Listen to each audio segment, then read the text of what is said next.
जब संत मिले तो उनकी आज्ञा पालन करो, उनके बतलाए रास्ते पर विचार करने की जरूरत नहीं है। संसार के दोस्त मित्र मायावी व्यवहारी, इनसे बात करने पर इनकी बात पर विचार करो। बिना विचारे जे करें ते पाछे पछताएं, काम बिगाड़ो आपनो जग में हो हंसाए।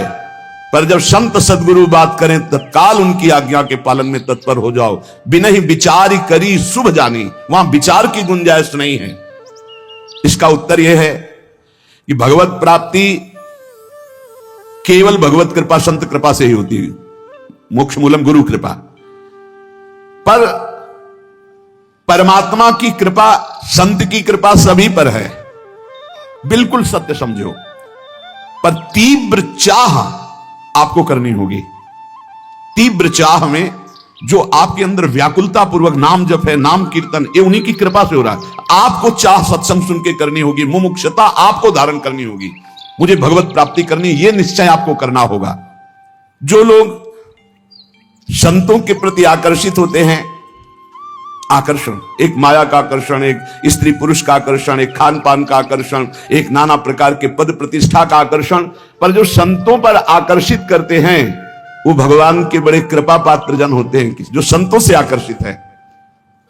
जैसे संसार में किए हुए आकर्षण आसक्ति दुर्गति का कारण है, पर वही आकर्षण आसक्ति यदि संत महापुरुषों से हो जाए तो मोक्ष का खुला हुआ द्वार भगवान कपिल देव जी कहते हैं। याद रखो, मनमानी आचरण करोगे तो जीवन असफल हो जाएगा, और संत आज्ञा में रहोगे तो जीवन सफल हो जाएगा। तुम्हारे ऊपर भगवान की अहेतुकी कृपा की वर्षा हुई। मनुष्य शरीर, संत समागम, भजन पद्धति का तुम्हें ज्ञान हो रहा है। तुम्हारे सारे पाप संताप जल जाएंगे। तुम्हारा हृदय आनंद और शांति के सुख में डूबने लगेगा। तुम भगवत प्रेम की धारा में डूबकर परमानंद को प्राप्त करोगे। धन, मान, परिवार, विद्या, यश, प्रभुत्व, इसके गर्व में आकर, इसके भरोसे में आकर जो तुम प्रभु को भूल रहे हो, अहंकार से फूल रहे हो, तुम्हारी जरा भी मदद ये न धन कर पाएंगे, न विद्या, न यश, न मान, न प्रभुत्व और न मायावी लोग। सबसे पहली भक्ति है भगवान के प्रेमी भक्तों का संग। दूसरी भक्ति उनके मुख से निकली हुई भगवत चर्चा। भगवान श्री रामचंद्र जी महाराज कह रहे हैं, संतों का सेवन करो। संत शब्द नहीं कहा, संतन, बहुत से संतों का। संत और संतन बहुवचन प्रयोग किया। जहां भी भगवान की चर्चा करने वाले प्रेमी भागवत जन मिले, उनकी भालो। तुम्हारा मनुष्यपना इसी बात में है कि इसी जन्म में तुम ब्रह्मबोध या भगवत प्राप्ति कर लो। अनंत जन्मों के भटकन को मिटा दो, नहीं भटकते ही रहोगे, कोई रास्ता नहीं है आगे। अभी समझ में नहीं आ रहा, प्रमादवश अभी लग रहा है मैं मनुष्य हूं, जवान हूं, खूब धन है, मैं भोग लूं। लेकिन शरीर छूटते ही ये मानो दे, फिर तुम परवश हो जाओगे। पशु पक्षी नाना प्रकार की योनियों में तुम्हारी बिल्कुल स्वतंत्रता नहीं रहेगी कि तुम कोई नवीन कर्म कर लो। अब मान लो, समिट जाओ। जितना समिट जाओगे उतना जीवन मुक्त होते चले जाओगे। जितना फैलते चले जाओगे उतना फंसते चले जाओगे।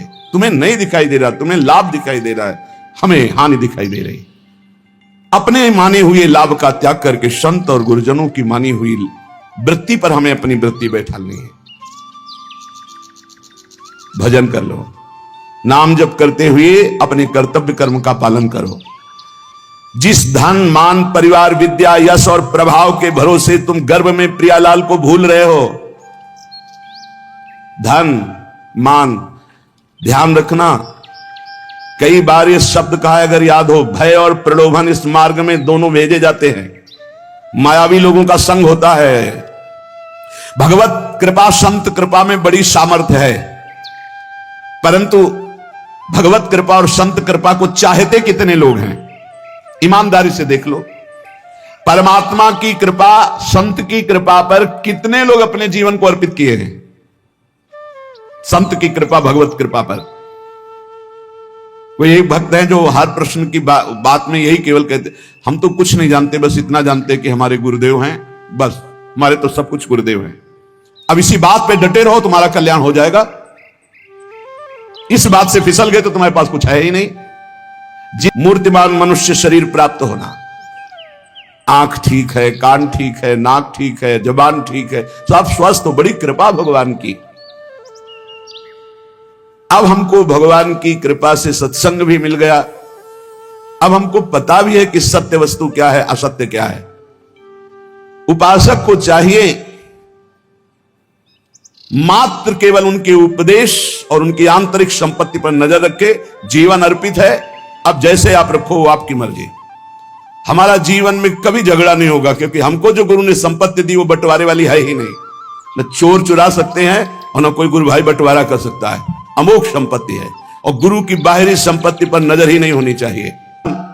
किसी जाति पक्ष को, कुल धर्म को, ये सब नहीं देखते, केवल प्रेम धर्म को देखते हैं। इसलिए किसी भी मत का कोई भी भक्त हो, कभी किसी भक्त का अपमान किसी जाति पक्ष या किसी धर्म पक्ष को लेकर नहीं करना चाहिए। जब कोई श्री भगवान के मार्ग में चलता है तो सिर्फ